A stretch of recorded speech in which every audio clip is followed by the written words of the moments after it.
A graça e a paz a todos, em nome de Jesus. Seja bem-vindo aí mais um vídeo do canal Gustavo Marques Cristo e o Reino. E hoje nós vamos aqui dar sequência aí a essa série que nós estamos aí ministrando sobre romper os limites ou rompendo os limites em Cristo. E esse aqui é a segunda parte. Creio aí que nós teremos ainda mais duas partes aí, totalizando uma série em 4 partes. Na primeira parte, irmãos, nós vimos aí, eu creio que foi edificante para a nossa fé, para a nossa vida com Cristo. Nós vimos que essa caminhada, que ela está ali, o texto que nós estamos usando é aquela jornada, a caminhada de Elias e Eliseu até o arrebatamento de Elias. E Eliseu, seu discípulo, o acompanha e eles percorrem ali 4 cidades. Eles começam em Gilgal e depois vão a Betel, que é a jornada, a estação, a cidade que nós vamos ver hoje. E depois eles vão até Jericó e chegam até o Jordão e cruzam o Jordão. E do outro lado do Jordão, Elias é tomado, é elevado aos céus. É tirado de Eliseu. Então hoje, eu não vou aqui recapitular com simples razão de que de repente o vídeo fica longo demais.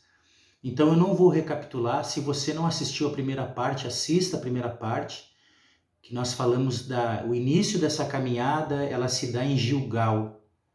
E Gilgal, basicamente aqui reforçando, Gilgal é um lugar onde Deus sempre trata a carnalidade do seu povo. Então, para que nós possamos cumprir o propósito de Deus, romper limites, avançar, ir além, ir fluentemente rumo ao propósito que Deus quer conosco, a primeira coisa que Deus quer fazer com o seu povo é tratar a sua carnalidade. Então nós vimos ali alguns exemplos, como o rei Saul, diante de um comando profético do profeta Samuel, ele se debate, chega a um ponto que ele não aguenta e toma a dianteira da situação, ou seja, ele acaba tendo uma atitude carnal de oferecer o sacrifício, porque ele foi pressionado pelas circunstâncias. E também outro homem importante, o pai da fé, chamado Abraão, também pressionado pelas circunstâncias, ele acaba tendo uma atitude carnal de se deitar com a escrava Agar, e ali eles produzem um filho da carne, filho da força do braço, chamado Ismael. Mas hoje, irmãos, baseado no texto de 2 Reis, e eu quero ler aqui, nós vamos ver então sobre a cidade de Betel. Diz assim o texto: quando estava o Senhor para tomar Elias ao céu por um redemoinho, Elias partiu de Gilgal, é o ponto de partida, a primeira estação, o primeiro estágio, a primeira parada dessa jornada. Partiu de Gilgal em companhia de Eliseu. Disse Elias a Eliseu: fica-te aqui, porque o Senhor me enviou a Betel. Respondeu Eliseu: tão certo como vive o Senhor e vive a tua alma, não te deixarei. E assim desceram a Betel. Então, como nós falamos no primeiro vídeo, essa caminhada aqui, ela tem um aspecto de descida, tá? Então, eles estão descendo. E nós abordamos isso no primeiro vídeo, que vivemos um evangelho hoje que ninguém quer descer. Poucos são os que são encontrados diante de Deus em submissão, em obediência à sua voz, desejosos de permanecer em obediência e ouvir a voz de Deus e se humilhar. Afinal de contas, está mais do que na hora de entender que evangelho é esvaziamento. Filipenses capítulo 2, no versículo 5 a 7 ali, diz que tende por exemplo o mesmo sentimento que houve em Cristo Jesus, o qual se humilhou né? E depois vai dizer que também ele se esvaziou. Então, irmãos, você que está assistindo esse vídeo, nós precisamos entender, está mais do que na hora de entender que evangelho é esvaziamento. É um esvaziamento do nosso eu. É um esvaziamento, irmãos, do nosso pior inimigo, que é a nossa carne, que é o nosso velho homem, né? Isso fica evidente nas Escrituras e eu costumo dizer, irmãos, dentro dos ensinamentos que nós temos oportunidade de ministrar, eu tenho oportunidade sempre de dizer e sempre repito isso, que o nosso inimigo, irmãos, está na hora de entender que o nosso maior inimigo não é o diabo, irmãos. As guerras, a batalha espiritual que foi tão aí trabalhada, insistentemente ensinada, principalmente no final da década de 90, ali, início dos anos 2000, né? A batalha espiritual, toda aquela coisa, e eu não desprezo isso, eu acho que nós temos que ter o cuidado, só que eu quero salientar duas coisas aqui, irmãos, que a nossa maior guerra não é nos ares, não é, irmãos, a nossa maior guerra é aqui dentro, dentro do coração do homem, dentro desse coração aqui do qual Jesus falou que dele procedem adultério, homicídio, morte, mentira, idolatria, avareza, dentro aqui. Então tá aqui dentro, não tá aqui. Eu aponto o meu dedo para aqui tá a janela do escritório, ali eu estou enxergando os céus, não tá ali a guerra. Essa guerra já foi vencida na cruz pelo nosso Senhor e Salvador Jesus, o Cristo de Deus, o ungido de Deus. Então essa guerra já foi vencida, irmãos. E outra coisa, o nosso pior inimigo não é o diabo. É óbvio que temos sim que estar atentos às suas astutas ciladas, aos seus dardos inflamados do maligno, né, aos seus ardis, não devemos ignorar, é isso que as Escrituras nos recomendam. Mas, irmãos, não é o diabo o nosso pior inimigo. O pior inimigo do Gustavo se chama Gustavo. O velho homem, o velho Gustavo. Então, irmãos, nós precisamos avançar nisso, né? E falamos desse ponto, né? Que essa caminhada aqui, que são 4 estágios, 4 estações, é uma caminhada, é uma jornada que tem esse aspecto de descer, se humilhar. Bem, e eu quero aqui hoje, né? Quero retomar aqui, nós vamos falar da casa de Deus, porque Betel, irmãos, eu creio que todos saibam o significado, ou se você não sabe, vai ficar ciente hoje que Betel na Bíblia, né, esse nome Betel significa casa de Deus.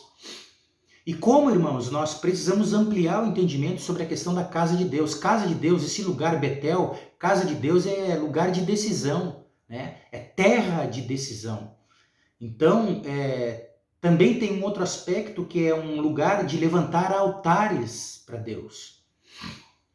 E uma outra coisa aqui, irmãos, que eu quero ministrar é esse entendimento de altar também. Irmãos, no novo pacto, depois da cruz, não existem mais altares físicos, altares de pedra, altares de ferro, de cimento. Não, o altar, irmãos, sou eu. O altar é o nosso coração. E nesse altar, que sou eu, tem que ter morte. O princípio ainda prevalece da antiga aliança. Todo o altar, irmãos, ele não era construído para ficar admirando, como é belo esse altar, como o meu altar é bonito. Não, altar era lugar de morte. Então, Betel, casa de Deus, lugar de decisão, lugar de transformação, lugar de mudar a nossa velha identidade numa nova identidade em Cristo, é também lugar de altares, de levantarmos altares. A nossa casa precisa levantar altares. A casa de todo aquele que é filho de Deus, que é discípulo de Cristo, precisa entender que nas nossas casas devem ser encontrados altares. Altares de marido com mulher e filhos, filho com pai, pai com filho, lugar de levantar altares. E nesse altar nós sacrificamos o quê? Não sacrificamos mais, irmãos, como na antiga aliança, sangue de animais, de bodes, de carneiros, de ovelhas. Não. Nesse altar, no novo pacto, volto a repetir, depois da cruz, o altar agora sou eu. O altar é o meu coração, é o nosso coração, irmãos. Então, como é importante, irmãos, nós entendermos definitivamente que Deus não quer de nós nada físico. Ele não quer uma oferta física, uma oferta material. Ele quer o teu coração, o meu coração. E é nesse altar que nós levantamos diariamente, nós temos que sacrificar ao Senhor. Sacrifícios de louvor, sacrifícios de ações de graça, que com certeza irão agradar a Ele. Então, irmãos, uma coisa muito interessante de nós percebermos sobre Betel, a primeira vez, irmãos, que o assunto casa de Deus, assunto esse que ele irá percorrer as escrituras de Gênesis a Apocalipse. Importante entender isso também. Esse é o assunto, irmãos, das escrituras. Cristo e a igreja, Cristo e o seu reino vindouro, e também está representado por essa terminologia, essa nomenclatura, casa de Deus. E a primeira vez que as escrituras vai fazer menção dessa casa de Deus é em Gênesis 28. Texto conhecidíssimo, eu quero ler aqui o texto, Gênesis 28, versículo 10. Partiu Jacó de Berseba e seguiu para Harã. Tendo chegado a certo lugar, ali passou a noite, pois já era sol posto.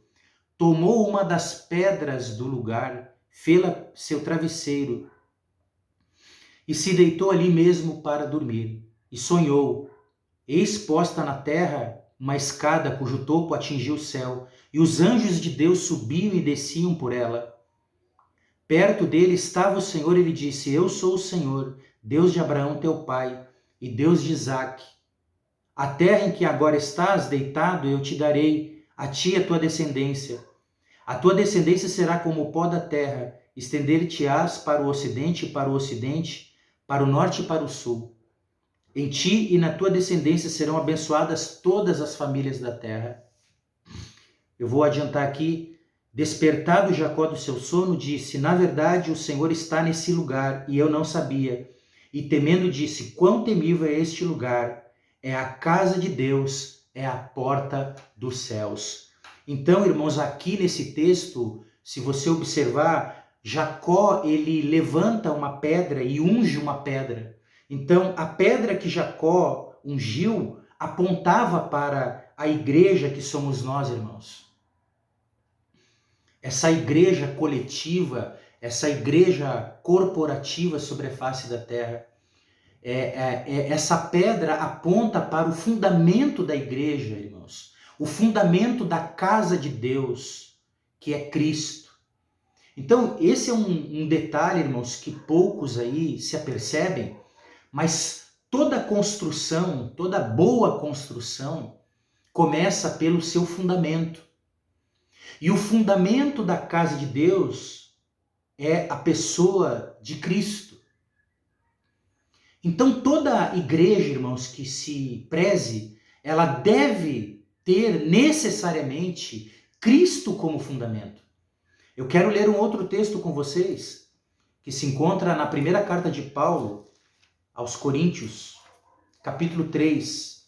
Paulo deixa de forma muito clara e cristalina, para que não fique nenhuma sombra de dúvidas. 1 Coríntios 3, versículo 10, diz assim: Segundo a graça de Deus que me foi dada, lancei o fundamento como prudente construtor, e outro edifica sobre ele. Porém, cada um veja como edifica, porque ninguém, vou repetir, ninguém pode lançar outro fundamento além do que já foi posto, o qual é Jesus Cristo. Então, irmãos, como é importante, né?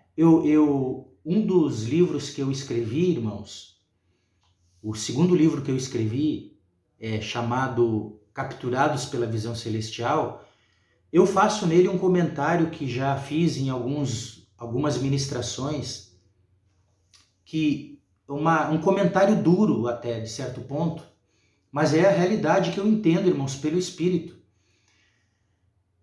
Que ainda que nós encontremos ou vejamos lugares, né, que tenham placa de igreja do lado de fora, tenham danças, músicas, que tenham liturgia, que tenha luzes, e eu falo no livro que eu não sou contra nada disso do qual eu estou falando aqui, a fumacinha, né, de gelo seco, todos os efeitos espirituais, os efeitos especiais que a tecnologia nos proporciona. Se nesse lugar Cristo não for o centro, esse lugar é tudo, menos igreja, irmãos. Eu faço esse comentário nesse segundo livro que eu escrevi, chamado Capturados pela Visão Celestial. É duro esse comentário, mas é a realidade, irmãos. Se nós vamos a um lugar onde tem tudo, tem pulo, tem dança, tem festa, tem apresentação, tem liturgia, mas e cadê Cristo nesse lugar? Cadê as escrituras nesse lugar? Cadê o ensino sobre a pessoa de Cristo? Se esse lugar não há ensino da pessoa de Cristo, o fundamento da igreja, a pedra que Jacó levantou e ungiu ela, que aponta para a igreja, que somos nós, a casa de Deus, esse lugar, irmãos, é tudo. Ele é um bom lugar de se frequentar, ele é um bom ambiente para se frequentar, mas não podemos chamar de igreja, irmãos, porque a igreja, o fundamento dela é Cristo. Um outro detalhe importante, irmãos, dentro dessa realidade de Betel, é que Betel, irmãos, é essa casa.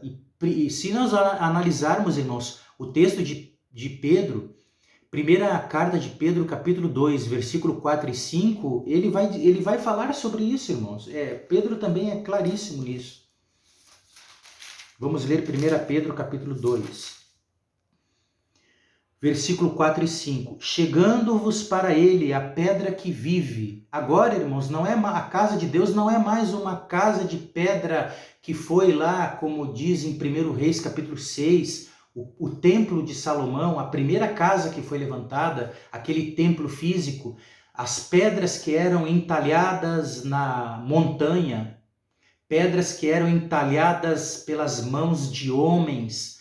Não, o templo, a casa de Deus no novo pacto é composta pela pedra viva, que é Cristo, que diz aqui, chegando-vos para ele a pedra que vive, rejeitada sim pelos homens, mas para com Deus eleita e preciosa.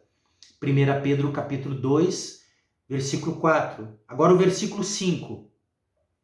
Também vós mesmos, como pedras que vivem, pedras vivas, sois edificados casa espiritual agora. A casa de Deus não é mais um prédio. A casa de Deus não é mais um templo feito por mãos humanas. Sois edificados casa espiritual para ser de sacerdócio santo, a fim de oferecer de sacrifícios, não mais de animais, de cordeiros, de bodes, de touros, mas agora os sacrifícios são espirituais, agradáveis a Deus, por intermédio de Jesus Cristo. Por que intermédio de Jesus Cristo? Porque ele é o nosso sumo sacerdote, que abriu o caminho, como diz o autor do livro de Hebreus, capítulo 10, versículo 19 em diante, que nos acheguemos a ele com intrepidez, confiantes, porque o véu rasgou. Todos agora têm acesso à presença gloriosa do Pai nesse ambiente celestial, irmãos. Então, essa casa de Deus, que somos nós, a igreja, irmãos. Querem outro texto para finalizar o entendimento? Hebreus, capítulo 3, versículos 5 e 6. Moisés era fiel em toda a casa de Deus. Está falando da casa de Deus aqui, o autor de Hebreus. Como servo, para testemunho das coisas que haviam de ser anunciadas. Versículo 6 de Hebreus 3. Cristo, porém, como filho em sua casa. Cristo, porém, em sua casa. Cristo tem uma casa. Deus tem uma casa. Agora, vamos ver que casa é essa. Cristo, porém, como filho em sua casa, a qual casa somos nós, se guardarmos firmes até o fim a ousadia e a exultação da esperança. Irmãos, fica muito claro a importância de se entender a realidade da casa de Deus, a realidade desse tabernáculo que Deus já habita, mas que irá habitar em plenitude na volta de Cristo no governo milenar, quando o Senhor voltar. Então, irmãos, eu finalizo aqui com o texto de Êxodo 25, versículo 8. Quando Deus tira o seu povo do Egito, que é uma simbologia, uma tipologia do mundo, quando Deus tira o povo do Egito, irmãos, e traz o povo para o deserto, lá no Sinai, Deus, ele ali começa a trabalhar o seu desejo para com o seu povo, que somos nós hoje, irmãos, no novo pacto. Deus diz assim: façam para mim um santuário para que eu habite no meio de vocês. Só que a palavra, irmãos, que está ali, tá? Eu finalizo aqui, estou finalizando o vídeo. Êxodo 20, capítulo 25, versículo 8, irmãos, diz assim: e me farão um santuário para que eu possa habitar no meio deles, no meio do seu povo. Essa palavra aqui, irmãos, no original, a palavra é tavek. E essa palavra tavek é habitar dentro, para dentro. Façam-me um tabernáculo para que eu habite dentro deles. Ou seja, Deus já estava nos comunicando o seu desejo, o desejo de habitar numa casa, irmãos. Betel é casa de Deus. Que há uma pedra de fundamento nessa casa, uma pedra que é o alicerce dessa casa, que é Cristo. Essa pedra, essa casa ungida, irmãos, somos nós, a igreja. Eu e você, as pedras vivas que foram assentadas nesse fundamento que é Cristo. E veja bem, irmãos, essa casa, ela está sendo edificada desde o terceiro dia, depois da cruz ali, na ressurreição do nosso Senhor. O cabeça ressuscitou e ele inaugura essa casa de Deus como pedra viva, a pedra fundamental.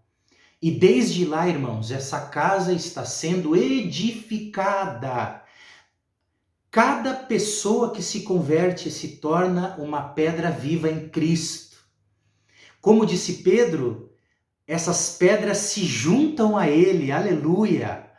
E se juntando a ele, essa casa está crescendo, e está sendo edificada até ficar pronta. E quando essa casa ficar pronta, irmãos, a glória de Deus vai descer sobre essa casa. Assim como aconteceu na inauguração daquela casa que Salomão fez para Deus. Quando em 1 Reis, capítulo 7, quando a casa ficou pronta, irmãos, guarde isso. A glória de Deus desceu na casa. E quando essa casa agora, no novo pacto, na nova aliança, que somos nós, quando essa casa chamada igreja, corpo de Cristo, ficar pronta, a glória de Deus vai descer na casa, com a casa. A casa e essa glória irão descer na terra, irmãos. A glória de Deus, que é Cristo, irá descer e irá tomar essa casa que somos nós, a igreja. Espero aí que você seja edificado com essa palavra. E hoje aqui nós finalizamos essa segunda parte, falamos sobre Betel, casa de Deus, lugar de profetizar, lugar de de lugar aonde a glória de Deus desce. Irmãos, escute uma coisa. Não há glória de Deus sem casa. A glória de Deus, que é Cristo, precisa de uma casa, irmãos. Que lindo isso! Não existe casa sem glória e não existe glória sem casa. É uma habitação mútua. Nós e ele e nós. Que você compartilhe esse vídeo nos seus grupos, que você seja edificado com essa palavra e que essa casa seja santificada para a habitação dele. Como diz as Escrituras, sede santo porque eu sou santo. Ajude o nosso canal, se inscreva, compartilhe, divulgue nas suas redes sociais. Deus abençoe você e até o próximo vídeo.